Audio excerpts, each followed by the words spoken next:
Hello, welcome back to My Project Perspective. I'm super glad to have you all here for this topic, especially. It is entitled, Why Are My Relationships Failing? I'm going to get right to it. The gist of it, something that I've experienced and learned, is that most, not all, but most of our relationships tend to fail because we do not do or have not done our self-work. And as cliche as that sounds, it's the absolute truth. So, how do you know that you need to do your self work and you need to do your reflective work? The biggest, I say, telltale sign is if you find that their need to improve takes precedence over your need to improve, you just became the problem. The fact that you can constantly point the finger and feel that they are the ones that need to be fixed, that they are the biggest problem of the relationship, that is one of the bigger problems.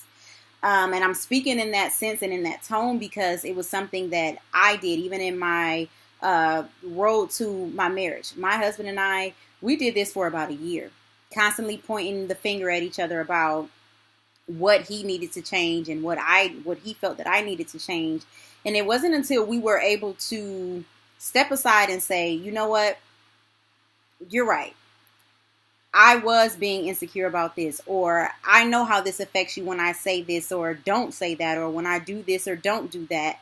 And I'm going to do my work. I'm going to change that about myself. And then going even deeper, like I talked about insecurities, there are sometimes, especially, I'm not going to even say especially women. I'm going to just say, because it's men and women. We all have insecurities, and we all have work that needs to be done on ourselves. And that'll be constant. That'll be something that'll constantly need to happen because we're constantly growing and we're constantly changing. So there's nothing wrong with that. And as soon as we can just embrace that part of life and embrace that part of relationships and being able to say, I'm sorry, forgive me for that, I was wrong.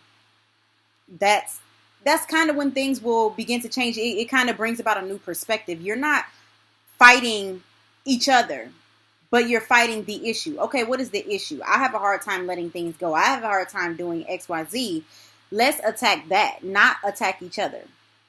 So that's number one. And then once that happened, once you guys are able to take accountability and responsibility for the part that you play in your relationship or in the demise of your relationship or in this roadblock in your relationship, the next thing that needs to happen is forgiveness. Like that, I can't stress forgiveness enough. Like, it's one of the biggest lessons of life that I learned. One of the biggest lessons of spirituality that I learned is to stay in a constant state of forgiveness because one, you're going to always need someone else's forgiveness. And then two, you're not perfect.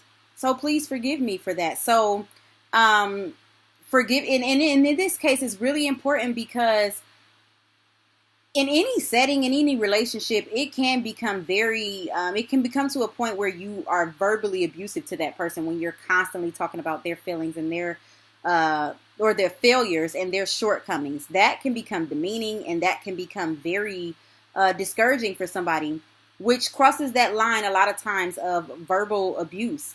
And so you have to ask for forgiveness and you have to be forgiving. You have to be willing to forgive that person for things that you guys have done in the past or said in the past.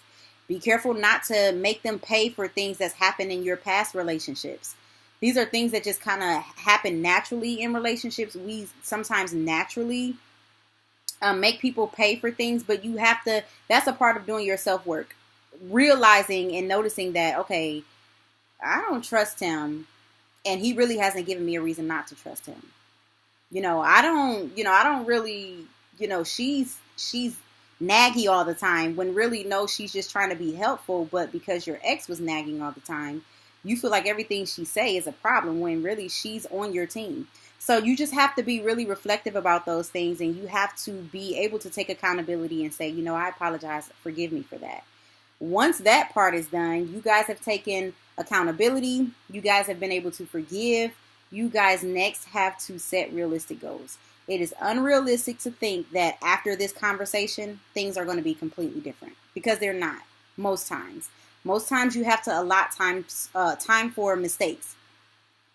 It's just the reality. You have to allot time for that person to make mistakes. You have to allot them times to do. You can't just blow up as soon as they do it again, because sometimes we need time, especially if this is a habit that we have. We need time to work through it, and we need your patience in doing that. So take accountability, forgive, and then set realistic expectations in your relationship for each other. Relationships are hard work, but we can do it, guys. I love my relationship with my husband because we are a prime example of hard work and dedication. We put work in to get to where we are, and I love him so much. I love him so much for it, and I think I'm gonna end there. Thank you guys for watching. I don't want this video to be too long, but those are the nuggets that I have. Thank you all for watching, and I hope that you were blessed. I hope that you learned something. I hope that you could have taken something away from this video. Have a good night, and we'll see you next time on My Project Perspective.